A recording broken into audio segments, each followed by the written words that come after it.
The wind off the northern sea had teeth. Sun Yun felt them every morning when she carried the medicine tray across the open courtyard of the Dragon Palace, where the cold cut through her thin robe like something personal, like something that knew her name and hated it. She was used to it. 9 years had made her used to almost everything. She set the tray outside the king's chamber and knocked twice, then stepped back and folded her hands and waited. That was the shape of her days. Knock, wait, step back, always step back. The door did not open.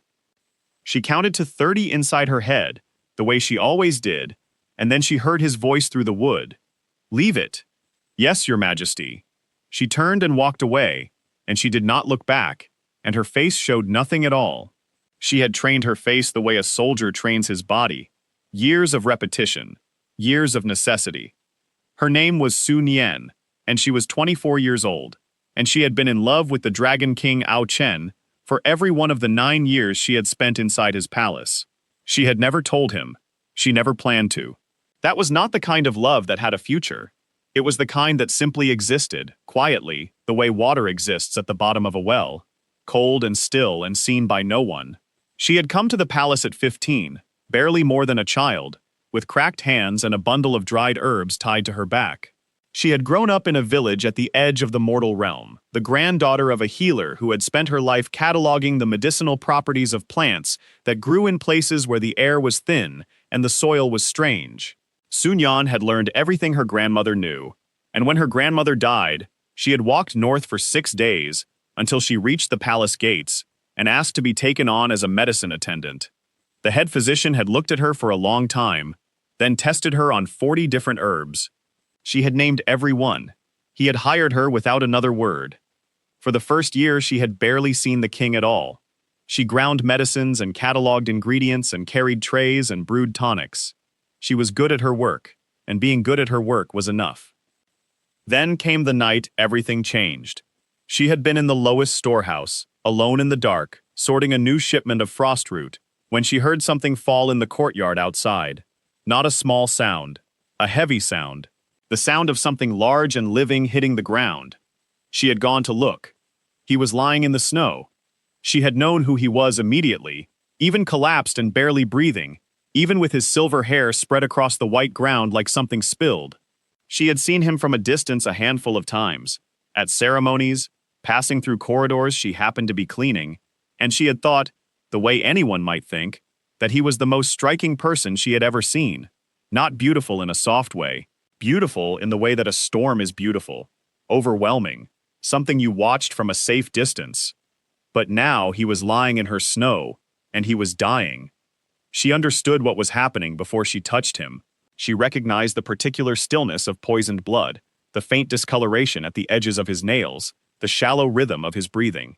Celestial frost poison. She had read about it in her grandmother's oldest journals, the ones written in very small handwriting on paper, so thin it was nearly transparent. There was no cure that could be made from plants. The only thing that could slow it, could hold it back from the heart, was the warmth of another living creature's core fire, their inner spiritual flame, given freely, without being asked. She had looked at him for a long time. Then she had pressed both her palms flat against his chest and opened herself up and given him as much as she could spare. It had hurt in a way she had no words for. Not sharp, like a cut. Deep, like something being slowly pulled from the center of her.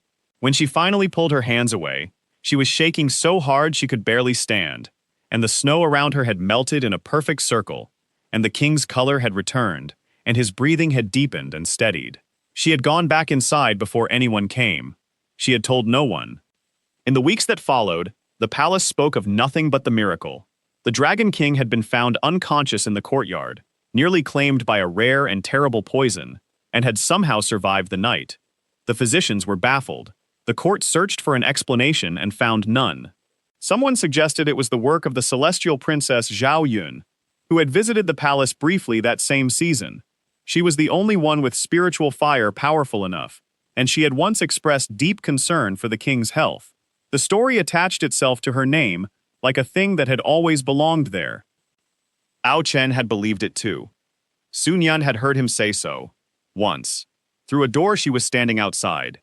He had said Zhao Yun's name quietly, the way people say the names of things they are grateful for.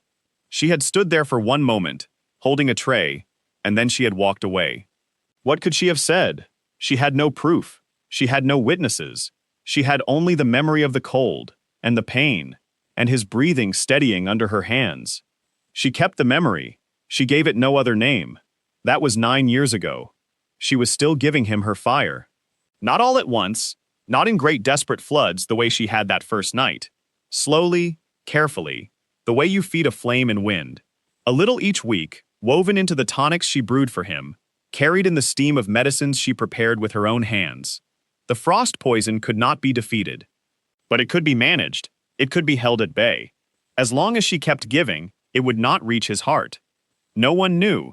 She had become skilled enough at her work that the head physician trusted her to prepare the king's daily medicine without supervision. She had made herself indispensable through sheer competence, through being reliable and quiet, and always there when needed, and never there when not. She had made herself part of the palace, the way a beam becomes part of a house, unnoticed, structural, essential in a way that no one thinks to examine. She did not mind. She had her work. She had her small room with its single window that looked out over the frozen garden. She had the particular satisfaction of knowing that something she was doing mattered, even if no one would ever understand the shape of that mattering. Love, she had learned, does not require an audience. It only requires a direction. The 9th winter arrived the way all winters arrived at the Northern Sea, without warning, without apology, all at once. She woke one morning, and the temperature had dropped so sharply that her water basin had frozen overnight, and the garden outside her window was buried under a layer of white so thick and even that it looked painted. She dressed and began her day. The first sign that something had changed came at mid-morning, when the head physician found her in the storehouse and told her, with barely contained excitement, that they had received word from the celestial court. The Princess Zhao Yun would be visiting the Dragon Palace. She would arrive before the month was out. Sun Yan looked at him. I see, she said. The king will want everything prepared properly, he said.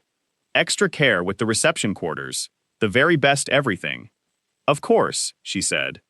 She turned back to her shelves and continued counting vials. Her hands were very steady. She had good hands. Everyone said so. She listened to the physician's footsteps retreating down the corridor, and then she was alone with the quiet and the cold, and the smell of frost root and dried sea flower, and she stood there for a moment and just breathed. She had known this would happen. She had always known this would happen, in the same way she knew winter would come, in the way she knew the frost poison would keep trying to reach his heart. Some things were simply the nature of the world. Zhao Yun was beautiful and powerful and beloved, and Ao Chen's regard for her had been a fact of palace life for as long as Sun Yan had been here. It lived in the stories the servants told each other, in the way his expression changed when her name came up, in the particular careful silence that fell over a room when someone mentioned the celestial court. She was not surprised. She told herself she was not afraid. She picked up her counting where she had left it and worked through until the storehouse light changed and it was time to prepare the evening tonic. She did everything exactly as she always did. She was very good at that, at continuing, at the next task, and the one after that, and the one after that, at being, above all things, reliable. Outside, the snow had begun again, soft and relentless, covering everything it touched. 2 weeks later, on a morning so cold that the sea itself looked frozen, a light appeared on the southern horizon. White gold and steady, growing slowly larger, the kind of light that comes from someone very powerful, moving through the air at speed. Sun Yan was in the courtyard when it arrived. She had not planned to be there. She had come out to collect a delivery of dried bark from a supply cart, and she was standing with a bundle of it in her arms when the light came down and Zhao Yun stepped out of the sky and onto the palace steps. Even knowing what she knew, even prepared as she believed herself to be, Sun Yan was not entirely ready for the sight of her. Zhao Yun was extraordinary. There was no other word. Tall and composed, wrapped in white, with a quality of light around her that was not quite her robe, and not quite her skin, but something between the two. Something that made everyone nearby look slightly dim by comparison. She surveyed the courtyard with calm, pleasant eyes, and smiled at the assembled palace staff in a way that managed to seem genuine without being particularly specific. And then Ao Chen came through the main doors, and Sun Yan watched his face, and that was when she understood, with great clarity and no drama at all, that she was not prepared. That she would never be prepared. That there are things you can train your face to hide, but cannot train your heart to stop feeling. He smiled. He almost never smiled. It changed him completely. It made him look like someone else, someone lighter, someone whose shoulders had not been carrying the particular weight that 9 years of frost poison puts on a person. He looked relieved. He looked like a man who had been waiting for something and could finally stop. Sun Yan stood in the courtyard with her bundle of dried bark and watched him cross the steps toward Zhao Yun. And she did what she had always done. She made her face quiet. She catalogued the feeling, set it aside, and returned to work. But that night, alone in her small room with her window full of dark and snow, she allowed herself to do something she had not done in a very long time. She counted the winters. 1, 2, 3, 4, 5, 6, 7, 8, 9. 9 winters. 9 winters of rising before dawn to make his medicine. 9 winters of standing outside his door and listening to make sure his breathing was even. 9 winters of burning her own warmth slowly and carefully to hold back a cold that wanted to kill him. 9 winters of step back, always step back. She lay in the dark and looked at the ceiling and thought about what 9 winters meant. She thought about what the 10th winter would look like if she was still here, and the one after that, and the one after that. And she thought about the look on his face when he saw Zhao Yun come down from the sky. Then she stopped thinking about it, because thinking about it was not useful, and she was a practical person. But she did not sleep for a long time. And somewhere in the palace, in the warmth of a room much better than hers, the Dragon King sat across from his first love and talked about things she would never be part of, and did not once think of the woman who had been quietly keeping him alive. The 9th winter had begun. Zhao Yun had been in the palace for 3 days before she began to make it her own. This was not something she did deliberately. It was simply what happened when someone like her occupied a space. The center of gravity shifted. Conversations reorganized themselves around her presence. Servants found reasons to walk past her wing. The palace, which had always been a quiet and somewhat cold place, found a new pulse. Sun Yan noticed all of it. She noticed the way the kitchen staff began preparing extra plates, just in case the princess walked through. She noticed the way the head physician started showing up to morning reviews, better dressed than usual. She noticed how the guards stood a little straighter when they were anywhere near the eastern corridor, where Zhao Yun's rooms were. She noticed because she was good at noticing. It was part of her work. You could not mix medicines without paying very close attention to small things. The same skill applied to people. What she noticed about Zhao Yun, the thing she could not help noticing because it was simply true, was that the princess was not cruel. She was not unkind or demanding. She thanked the servants when they brought her things, remembered their names after being told once, and moved through the palace with a graciousness that seemed entirely natural. It would have been easier, in some ways, if she had been difficult. It would have given Sun Yan somewhere to put what she was feeling, but there was nowhere to put it, because Zhao Yun was perfectly agreeable, and Sun Yan was honest enough to acknowledge that. What Zhao Yun was, underneath all that graciousness, was incurious. She did not ask questions about the palace's history. She did not appear particularly interested in how things worked or why decisions were made. She accepted comfort as her due, without examining it. She was present in the way that beautiful furniture is present, enriching the room, belonging there, but fundamentally still. It was not a flaw, exactly. It was just a fact. Sun Yan had been cataloging facts about the palace for 9 years. She added this one to the list and kept moving. The shift came on the 5th day. She was in the king's antechamber, laying out the morning tonic, a particular blend she had been adjusting for 3 weeks to account for the way the cold was pressing more heavily on his old wound, when Zhao Yun came in without knocking. Not rudely, simply the way someone enters a space they feel belongs to them. Sun Yan stepped back from the table and lowered her eyes. "Good morning, Your Highness." Zhao Yun glanced at her, then at the tray. "What is all that?" "Medicine, Your Highness. The king's morning tonic. It smells strange. It contains frost root and 3 kinds of sea kelp. The combination can be strong, but it is effective." Zhao Yun moved closer and looked at the cup with mild interest. He really does drink this every day? Every morning for 9 years, Your Highness. The princess looked up at her then, as though she had only just registered that she was a person. You've been here 9 years? Yes, Your Highness. And you make this yourself? You don't use the kitchen staff? I prepare it personally. The dosage needs to be very specific. Zhao Yun studied her for a moment with those calm, pleasant eyes. You must be very dedicated, she said. It was not a compliment exactly. It was an observation. The kind you make about something you find faintly excessive. I do my work, Sun Yan said. Zhao Yun nodded, losing interest, and moved toward the window. Tell the king, I will be in the southern garden when he is ready. I would like to walk. Yes, Your Highness. She left, and Sun Yan finished arranging the tray, and when she was done, she stood very still for a moment and let the room be quiet around her. Then she picked up the tray and carried it to the door and knocked twice and waited. Leave it, said the voice through the wood. Yes, Your Majesty. She turned and walked away, and her face showed nothing at all.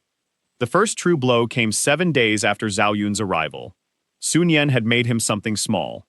She did this sometimes, not often, not in any way that could be interpreted as anything more than professional diligence.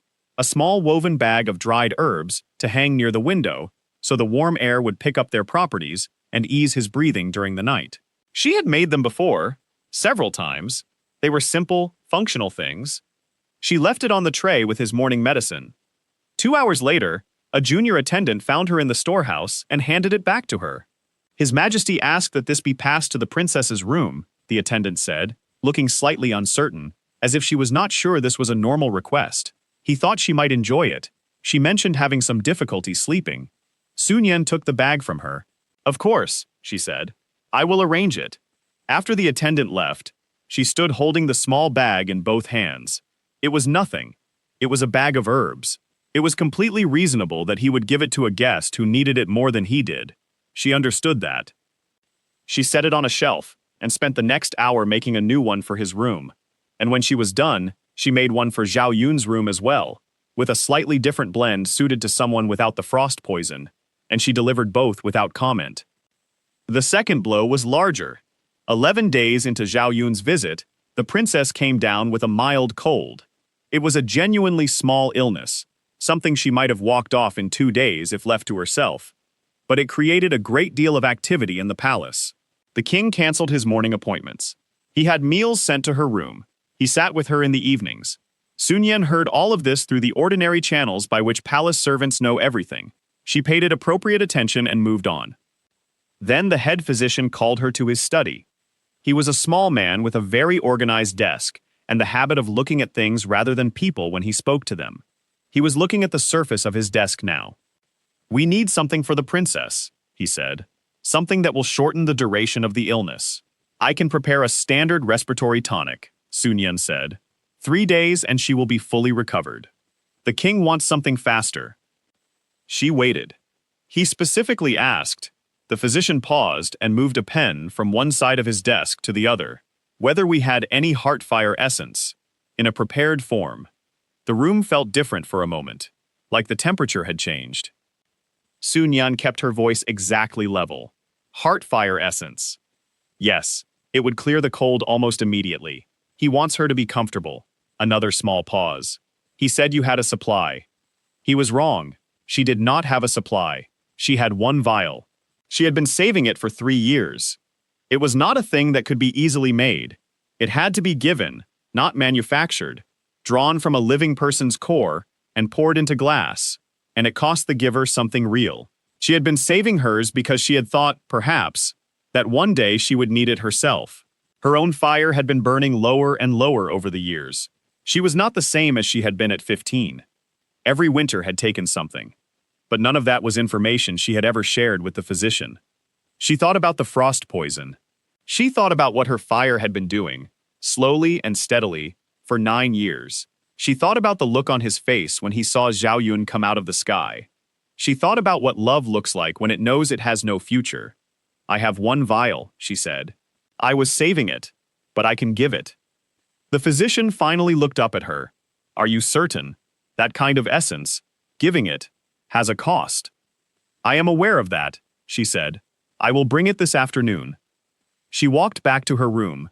She took the vial from the locked box at the back of her shelf. It was small enough to fit in her closed fist, and the liquid inside was the color of firelight. She held it for a long time. Then she wrapped it carefully, and brought it to the physician, and handed it over without looking at it again. That night she lay in her small room and felt something shift inside her, like a wall moving, not breaking, just moving. She had not known, until the vial was gone, how much of her sense of the future had been stored inside it. The cold came in around the edges of her window. She had never properly fixed the seal. She had never quite got around to it. 3 days later, something extraordinary happened. She was in the lower garden, where she sometimes walked in the late afternoon, because no one else used that part of the palace, and she valued the quiet. She had her hands in the pockets of her robe, and she was looking at the ice that had formed on the surface of the low decorative pool, thinking about nothing in particular, when she heard footsteps behind her. She turned. It was the king. She had not been alone in a space with him in months. They existed in the same palace in the way that two ships exist on the same sea, aware of each other at a functional level, never particularly close. He stopped when he saw her. He did not look displeased. He looked faintly surprised, in the way that people look when a room they expected to be empty turns out to have someone in it. "Your Majesty," she said, and lowered her eyes. A pause. Then he said, "The princess recovered well. I am glad to hear it." Another pause. Then, in a different tone, not warmer exactly, but more precise, as if he was choosing words more carefully than usual, he said, "The physician told me the essence came from your personal supply." She looked up.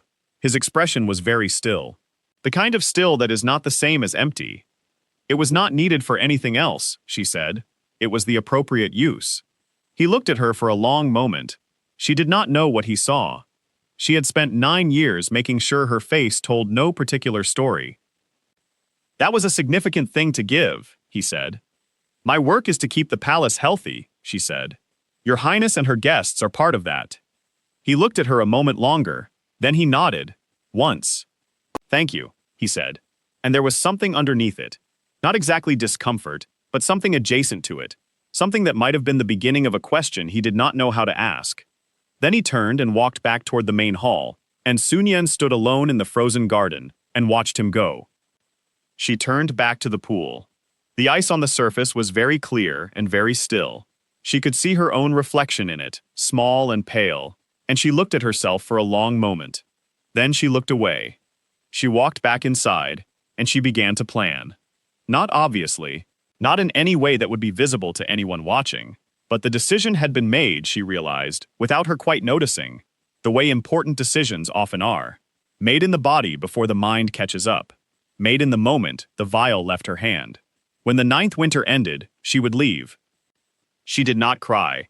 She was not someone who cried easily, and besides, there was no point. She simply walked back to her storehouse, and she began to go through her shelves, and she started to calculate how much time she had and how much there was to do. There was quite a lot to do. She had always been very thorough. She started with the medicines.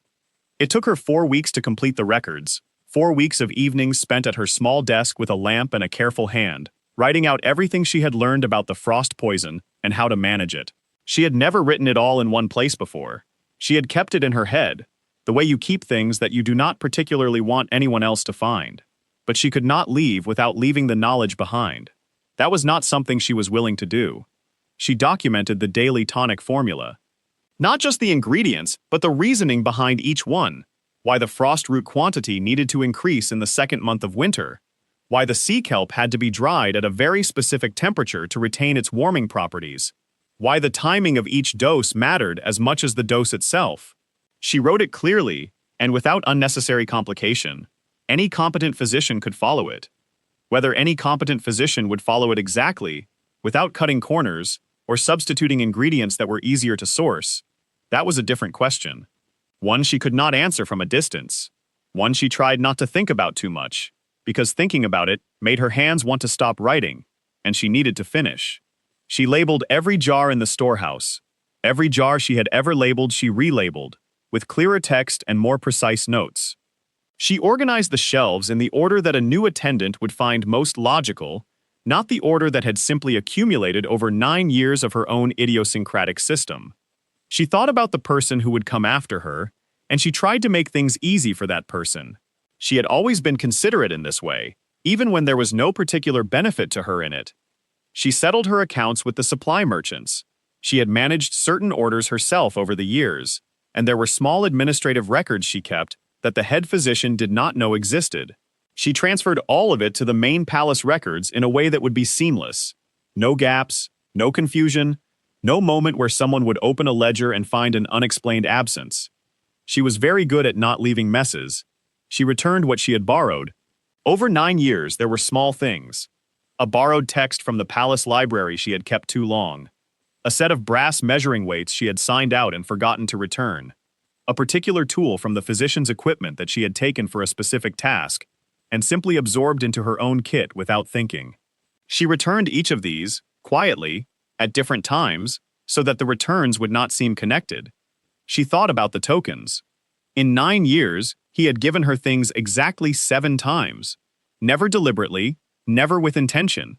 They were the accidental gifts of a man who did not think about the significance of small objects. A preserved flower from a celestial garden, pressed into a book she had lent him once, and returned with the flower still inside, clearly forgotten. A short length of silver ribbon that had come loose from something larger, and been handed to her without a thought, the way you hand someone a thing that is in your way.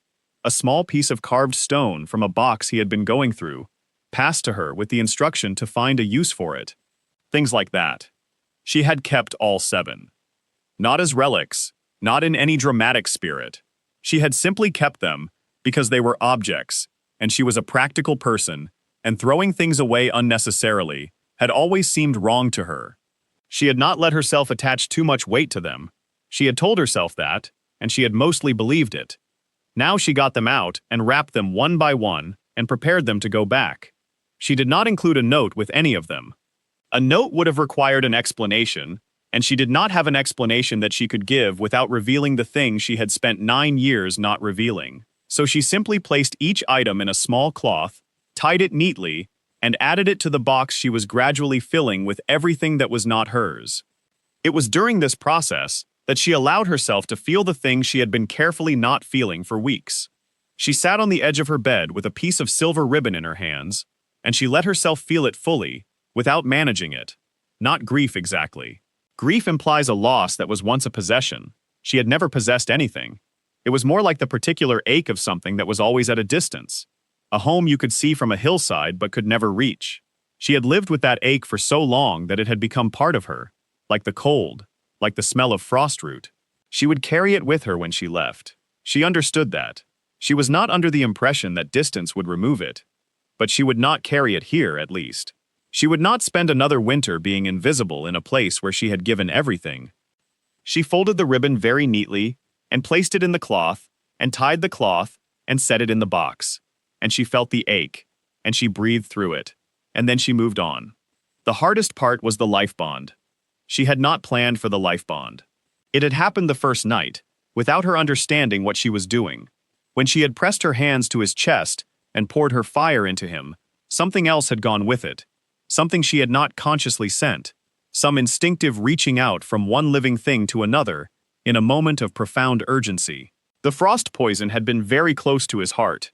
She had been afraid, even though she had not let herself admit that until much later, and fear of that kind, it turned out, leaves a mark.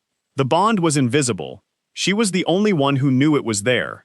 It sat inside her like a second pulse, very faint, always present. A thread of awareness that was not quite a connection, but not quite nothing. It told her, in the vague and imprecise way that such things communicate, when he was in pain, when he was sleeping, when the poison was pressing harder than usual. She had spent years learning not to act on it. Not to appear at his door when the thread tightened in a way that meant a bad night. Not to adjust his medicine before he mentioned any symptom, because if she knew too soon, it would raise questions she could not answer. The bond would need to be severed before she left. She had known this for several weeks. She had been putting it off, which was unlike her. She was not usually someone who put things off, but this particular task had a quality that the others did not. which was that she did not know exactly what it would feel like, and she was not as prepared for it as she wanted to be. She chose a night very close to the end of winter. The sky was clear and very cold, and the moon was almost full, which traditionally was considered favorable for any kind of spiritual work. She sat on the floor of her room with her back against the wall, and closed her eyes and reached inside herself, until she found the thread and held it, and slowly, carefully, undid what had been done. It was not like pain. It was like silence, like a sound you had become so accustomed to that you had stopped hearing it, until suddenly it stopped, and the quiet it left behind was enormous. She sat in that silence for a long time. She did not know that, in the king's chambers at the far end of the palace, Ao Chen sat up in his chair in the middle of reading a report, his hand pressed flat against his sternum, feeling something pass through him like a wave. Not painful, exactly. More like the sensation of air pressure changing, like the moment before a storm, like the feeling you get when you step into a room and realize something is missing and cannot immediately say what. He stayed like that for several seconds, frowning at nothing, and then the feeling passed, and he looked back at his report and did not pursue the thought. He did not pursue it. That was the nature of things he did not understand. He filed them under unexplained and moved on. He had always been better at certainties. Sun Yan came out of her sitting position just before dawn and looked around her small room and felt it being a room where she no longer had anything to finish. She had returned everything. She had documented everything. She had severed everything that could be severed. She was, for the first time in 9 years, free. The feeling of it was strange. Not relief exactly. More like the moment a very long task is finally completed. A hollow kind of peace, present but not warm. She allowed herself to look out the window for a while. The garden was still buried under the last snow of winter. It would start to melt within the week. The palace would wake up gradually, the way it always did at the end of winter, slowly, reluctantly, as though it preferred the cold and was unhappy to be reminded that spring existed. She packed what she owned, which was not very much. Her clothes, her grandmother's journals, a small collection of tools she had made herself, and that belonged to her. A week's worth of food, carefully rationed, a traveling cloak she had repaired 3 times and would repair again if necessary. She did not pack the 9 dried plum branches. She had thought about taking them. They were, technically, hers. She had gathered them herself, one each winter, from the garden, as a private way of marking time. They had no value to anyone else. She had considered tucking them into her bundle, but in the end, she left them arranged in a box on her shelf, which she had cleaned and tidied until it was as close to perfect as a wooden box could be. She left the box open so that the branches were visible, one for each winter. She did not leave a note. She thought the branches said what needed to be said, if anyone ever looked at them carefully enough to understand. She suspected no one would. On the first morning of thaw, she woke before dawn and dressed in the dark and lifted her bundle and went to the door. She stood there for a moment. She thought about the first time she had ever seen this room, how impossibly small it had seemed, how bare, how cold, how over the years it had accumulated her small modifications, the fixed windowsill, the extra shelf she had built herself, the worn patch on the floor near the desk where she had stood 10,000 times. How it had become, without her entirely meaning for it to, the closest thing to a home she had known since her grandmother's house. She thought about the morning light, which she had watched change through the seasons 9 times over. The particular way it came through the window in late winter, slanted and pale and hesitant, as if it was not sure it was welcome. She had always found that morning light companionable. It was the same color as uncertainty. She had understood it. Then she opened the door and stepped out and did not look back. She moved through the palace in the last dark before dawn, when everyone was still asleep, through corridors she had walked so many times they were part of her muscle memory. She did not hurry. Hurrying would have felt wrong, like admitting she was afraid. She walked at her usual pace, quiet and even, and she reached the main gate and she passed through it without looking back. And then she was outside, and the world was very large and very cold and entirely her own. The snow crunched under her boots. She walked south. Behind her, in the pale light that was just beginning to gather at the edge of the horizon, the Dragon Palace stood as it had always stood, enormous and still and blue-white in the winter air, every window dark, every corridor quiet, entirely unaware that the thing holding it together had just walked out the door. For 3 days, no one noticed. This was not unusual.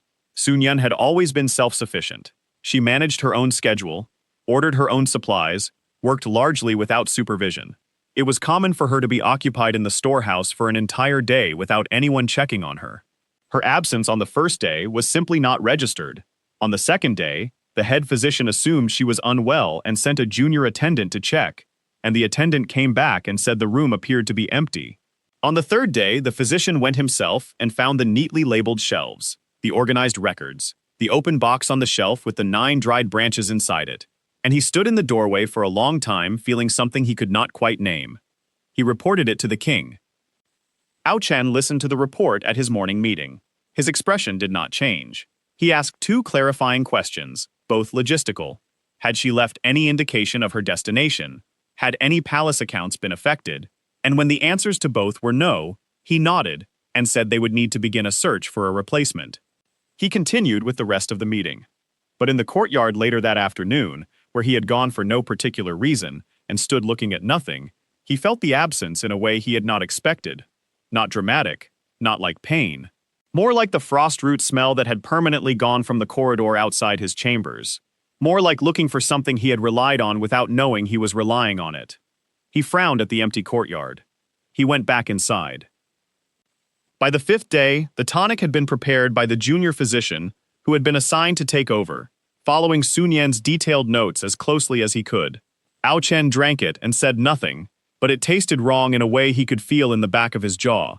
By the 7th day, the old wound in his left shoulder had begun to ache in a way it had not ached in years. By the 9th day, he woke at 3 in the morning, with the frost poison pressing against the inside of his ribs in a way that was noticeable for the first time in a very long time. He lay in the dark and pressed his hand to his chest and thought about nothing in particular, and the cold was everywhere, and Sun Yan was gone, and the palace felt different in a way that was beginning to be impossible to ignore. And still he did not understand why. He began with the obvious. Ao Chen was not a man who dwelled in uncertainty when action was available, and so the morning after the 3rd bad night, the 3rd night he had woken with frost in his blood, and the wrong silence where something familiar used to be, he called in the senior staff and told them to find Sun Yan. They searched. Of course they searched. He was the king, and when he said find someone, the full weight of the palace's resources moved to find that person. Messages went to the border posts. Inquiries went to the merchants who traded along the southern roads. Someone was sent to check the nearest mortal towns, and then the ones beyond those. It was thorough and it was swift and it found nothing. Because Sun Yan had not gone anywhere obvious, and she had 9 years of palace routines to understand exactly what a thorough search would look like. While they searched, the frost poison moved. It had always been there, cold and patient, doing exactly what it was supposed to do, which was reach for his heart by degrees. For 9 years it had been slow, managed, something he had learned to live alongside without thinking about it much. The way you live alongside old weather, present, but not urgent. Now it was different. Now it pressed with a new insistence, as though it had been waiting for exactly this moment, as though something had changed in the conditions that kept it at bay. He noticed this. He was not someone who ignored what his own body told him. He called in the physician, not the junior one, the senior man who had served the palace for 40 years, and described what he was feeling. The physician listened carefully, and then said something that Ao Chen had not heard in a very long time, that he was not sure. The tonic is the same formula, the physician said. I have followed the attendant's notes to the letter. Then why is it not working the same way? The physician was quiet for a moment. I do not know, he said finally. The notes are detailed, but there may be things that were done that were not written down, things done by hand, by presence. Experienced practitioners sometimes make adjustments that they do not think to record, because to them it is simply habit. Ao Chen looked at him. Find out what those adjustments were. That would require finding the attendant. Yes, said Ao Chen, it would. This was when he stopped treating the search as a logistical task and began treating it as a personal one. He had always been methodical, in the way that people are methodical when precision matters to them. He started at the beginning, which meant starting with the box on the shelf. the 9 dried plum branches. He had the box brought to his study, and he set it on his desk and looked at it for a long time. He had never known her to do anything without purpose. In all his brief experiences of her, the quick glimpse of her leaving his antechamber, the times she had been present in a room he entered, the single conversation in the lower garden, she had always given the impression of being someone who did not waste motion. The box was deliberate, the branches were deliberate, they meant something. He had someone count the branches and confirm there were 9. He had someone check the palace records to confirm she had arrived 9 years ago. The connection was immediate and obvious, and it opened a door he had not previously been standing near enough to open. 9 years. She had been here for all 9 winters. He thought about the frost poison. He thought about the timeline of his management of it, how it had always been worse in the years before she came, how the progression had slowed so dramatically after her arrival that the physicians had attributed it to natural stabilization, to some fortuitous interaction of the medications, to the particular qualities of the northern sea air, how everyone had been grateful and no one had looked too closely at why. He started looking closely. He went through her records himself, which no one expected. The senior physician had been gently surprised to see him in the storehouse, sitting on the small stool at the desk where she had clearly spent a great deal of time, going through journals. The king did not explain himself. He simply read. What he found was extraordinary in its density. She had been meticulous in a way that was almost intimidating.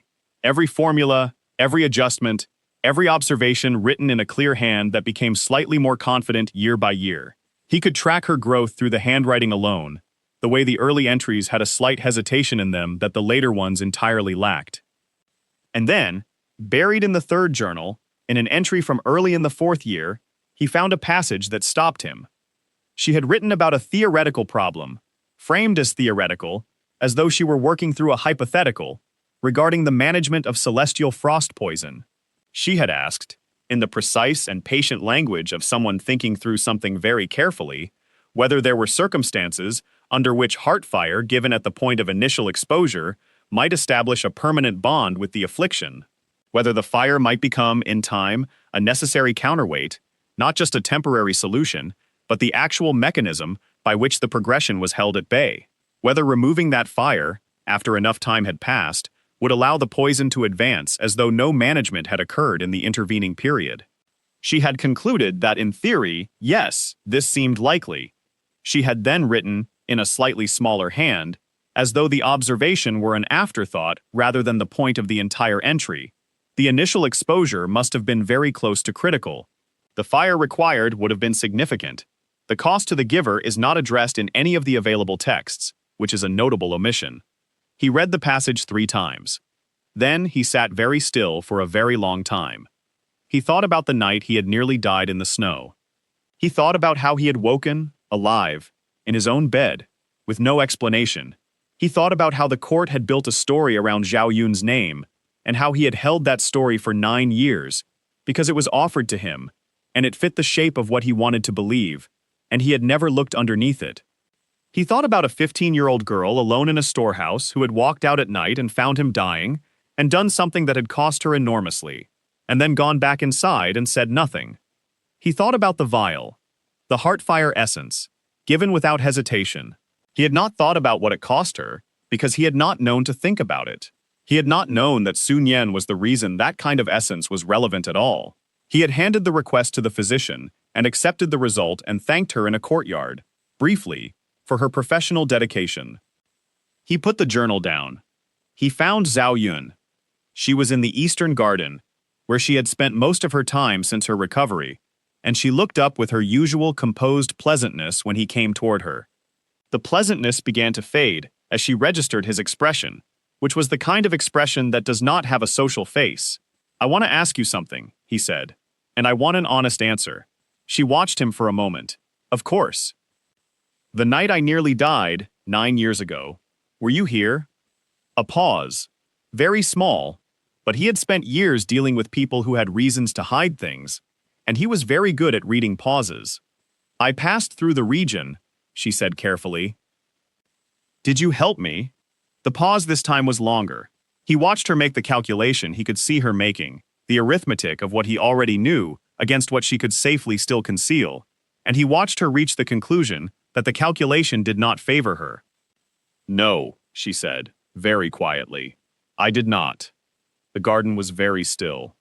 "Who did?" he said, though he already knew. Zhao Yun looked away. "I found out later," she said. "Someone from the palace, an attendant. A very young girl. I was told she had found you and done something, and that you had survived. I never corrected the version that attached to my name because—" She stopped. "Because it was convenient," he said. She did not answer, which was its own answer. He walked back into the palace. He had thought, before this moment, that he was someone who understood loss. He had experienced it at distance, the way powerful people often experience the losses of others, observed through windows, filtered through reports, always slightly unreal. But walking back through those corridors with the full weight of what he had just confirmed settling over him, he understood something about loss from the inside for the first time. He had had something he did not know he had. 9 years of something. 9 winters of a presence that had been quietly, consistently, at extraordinary personal cost, keeping him alive and asking nothing and receiving nothing, and he had not seen it, and now it was gone, and the frost poison was already moving, with a patience and confidence that told him exactly what it thought of his chances. He spent 1 hour feeling that. Then he went to find her. He used every tool available to him. He reached out to the border watchers, to the merchant networks, to the Celestial Court's information channels. He had her described: small, dark-haired, late 20s, carries dried herbs, walks with a particular quietness. He spent his own cultivation energy opening a searching thread across the 3 realms, which cost him considerably more than it would have cost him a month ago, when the frost poison had been held back. He searched in the way that men search when they finally understand what they are looking for, which is to say with an urgency that had nothing measured about it. He had always been controlled. He had always operated at a steady pace, with foresight and patience. That was simply who he was. But it turned out that control is a posture you can maintain when you believe you have time. And the frost poison pressing against his ribs in the dark hours of the night was telling him very clearly that he did not have time. And more than that, more than the poison, louder than it, the understanding of 9 winters was telling him something else. Something he had not known himself capable of feeling with this particular quality of desperation. He could not live without her, not in the small, managed, functional sense in which he had depended on her professionally. In the full and absolute sense of the phrase. He could not live without her, because without her warmth, the frost would take him. And more than that, more than the cold, he could not live without the fact of her, the knowledge of what she had done, the reality of someone who had given everything to keep him alive, and never once asked for recognition. He had existed inside that fact for 9 years without knowing it, and now that he knew it, going back to not knowing it was not something he could imagine doing. He had been such a fool. He thought about the courtyard, where she had said the vial was not needed for anything else. He thought about the tonics, all those mornings. He thought about the bag of herbs he had handed off to Zhao Yun, without a second thought, and something sharp moved through him that was not the frost poison. He searched. The frost pressed harder. His shoulder ached constantly now. He slept badly and woke tired and continued anyway, because stopping was not an option. He refused to slow down for the poison. He refused to slow down for anything. He would find her.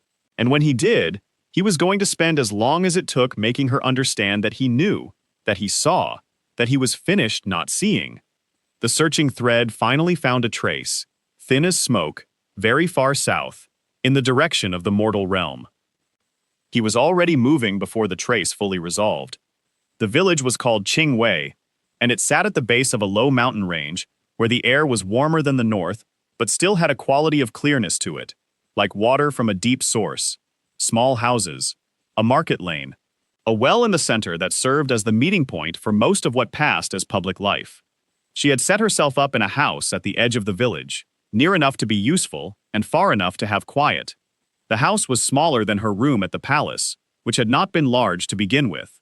She had repaired the door on her second day and fixed a draft in the wall on the fourth, and spent the remainder of her first week organizing the space until it worked the way she needed it to. She had opened a small practice, a healer, which was what she was. The village had needed one. The previous healer had been elderly and had retired to live with his family in a larger town, and the people of Qingwei had been making do since. They accepted her without many questions, which was the one predictable quality of mortal villages in need of medicine. When you have what people need, they generally ask fewer questions about where you come from. She worked hard. She woke early, gathered what she could from the mountain slopes, traded for what she could not gather, kept her prices low, and was careful and thorough in everything she did. Children were brought to her. Old injuries were finally seen to. She delivered 2 babies in her first 2 months, and both survived, and both mothers did well, and after that, the village regarded her with a warmth that she had not expected, and that moved her in a way she did not entirely know how to manage. She had not expected to be happy. She had not moved south expecting anything in particular. She had only known that she needed to stop living in the shape of someone else's story. But happiness had arrived anyway, small and domestic, and nothing like what she had imagined happiness would look like, and she let it be what it was without demanding more of it. Her hair had gone white at the temples within the first month.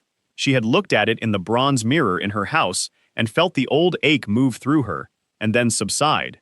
She had expected it. The years of giving fire leave marks. She was thin in a way she had not been before, and sometimes in the late afternoon she felt a fatigue that had nothing to do with the day's work, a deep exhaustion that sat behind her eyes and in her chest. She managed it. She was good at managing things. She thought about him less than she had expected to. Or perhaps more accurately, she thought about him differently, not with the sharp, ongoing awareness that had characterized 9 years of being in the same building, more like the way you think about weather from another season, knowing it was real, knowing it had mattered, but at enough distance that it could not touch you directly. She thought she was doing well.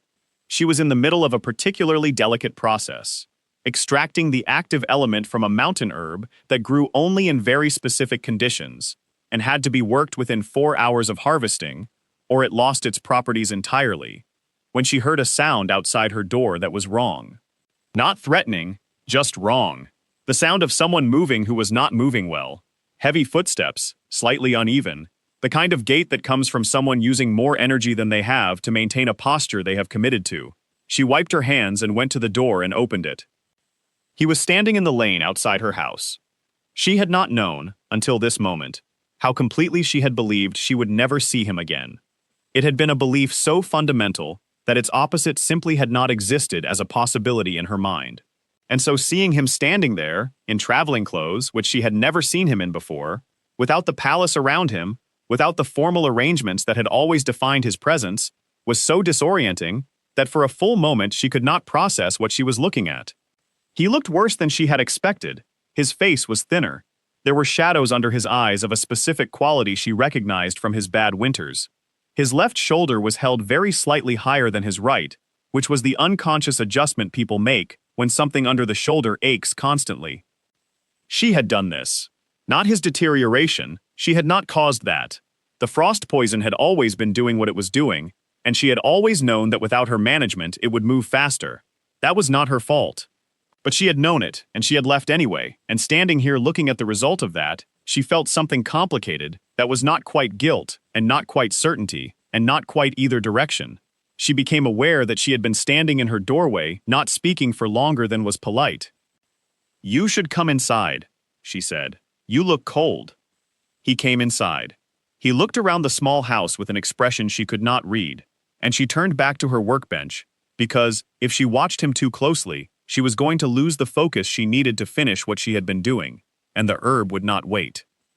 "Sit if you need to," she said, working. "There is a chair behind you."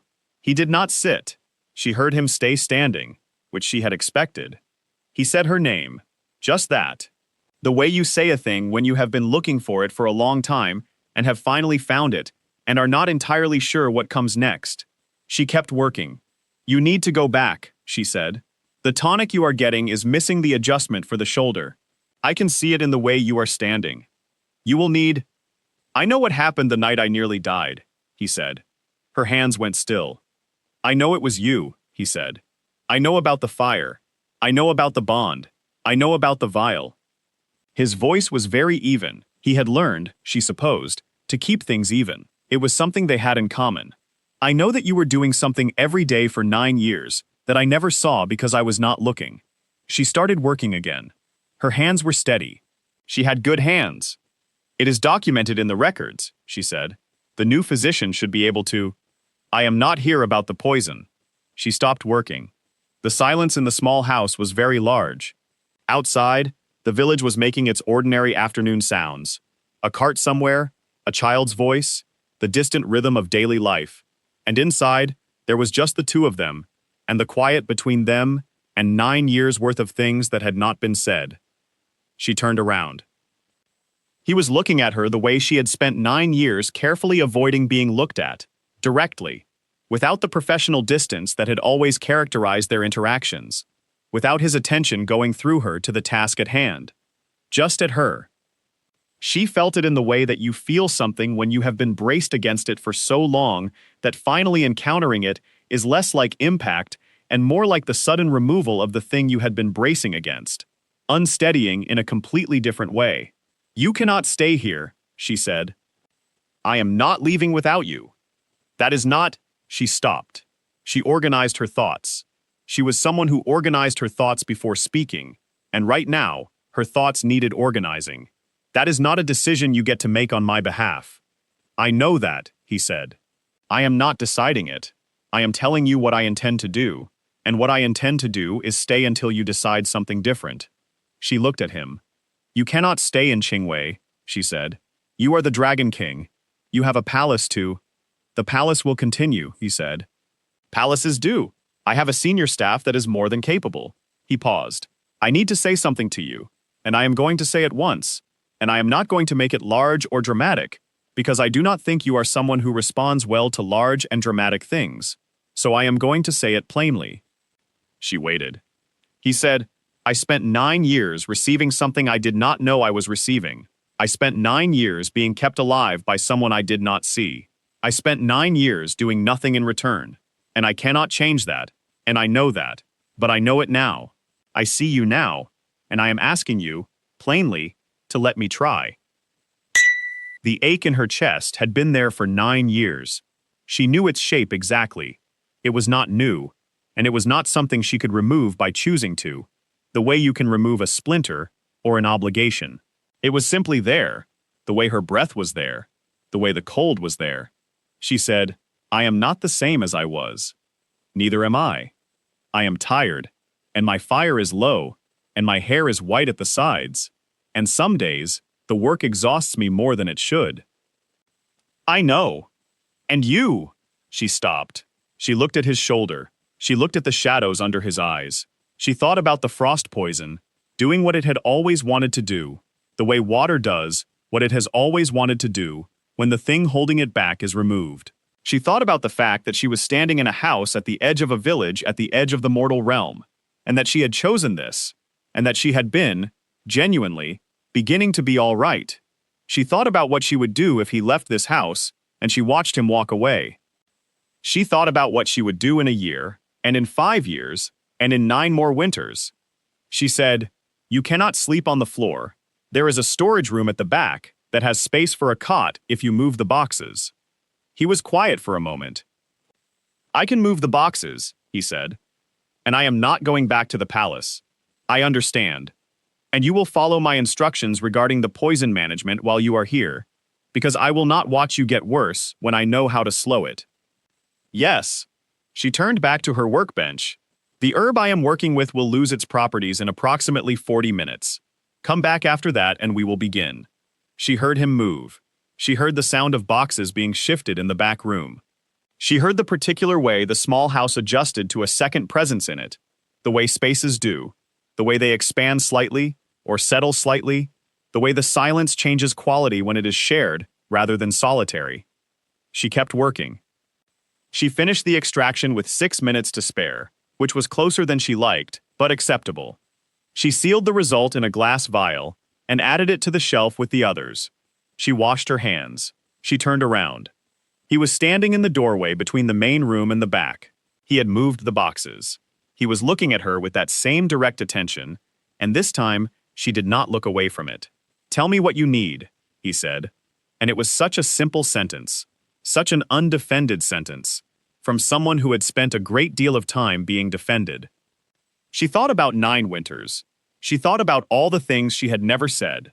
She thought about the fact that she had left because she was running out of time, and that running out of time had led her here, to this house, to this moment, which was its own kind of answer to things she had been asking in the dark for years. She said, "I need you to understand that I am not going to pretend the 9 years did not happen. I know. I am not going to behave as though everything is already resolved because you came here. It is not resolved. Nothing is resolved. But I am—" She stopped. She was not someone who said things she was not sure of yet. She waited until she was sure. "I am willing to find out what comes next." He looked at her for a long moment. Then he nodded, and in the nod there was something she recognized. Not relief, exactly. Acceptance. The posture of someone who understands they are at the beginning of something and is prepared to do the work of it. "All right," he said. "Sit down," she said. "I am going to look at your shoulder. The frost is in the muscle, and it needs to be addressed before you move boxes or do anything else strenuous." He sat down without argument, which was so unlike the man she had spent 9 years reading through closed doors that it was nearly startling. She pulled her chair close to him and began the examination, her hands careful and practiced, and she felt the cold under his skin, the way she had always felt it, familiar, like an old adversary, and she began, methodically, to work. Outside, the afternoon light was shifting. The village was making its early evening sounds. Somewhere down the lane a lamp was being lit, and the light from it reached the window and lay across the floor in a thin line, amber-colored, warm. She worked. He sat very still and let her. Later, when the examination was done, and she had prepared an immediate treatment and administered it, and later still, when she had made a simple meal from what she had in the house, and they had eaten it, with very little conversation, the kind of silence that is not uncomfortable, but simply present, which is a different thing entirely. She sat at her workbench making notes for the management plan she was already drafting in her head, and he sat in the chair across the room and did not fill the silence with anything, and she thought about what it was like to have someone in her house.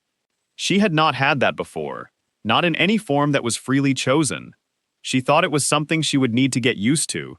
She thought she probably could.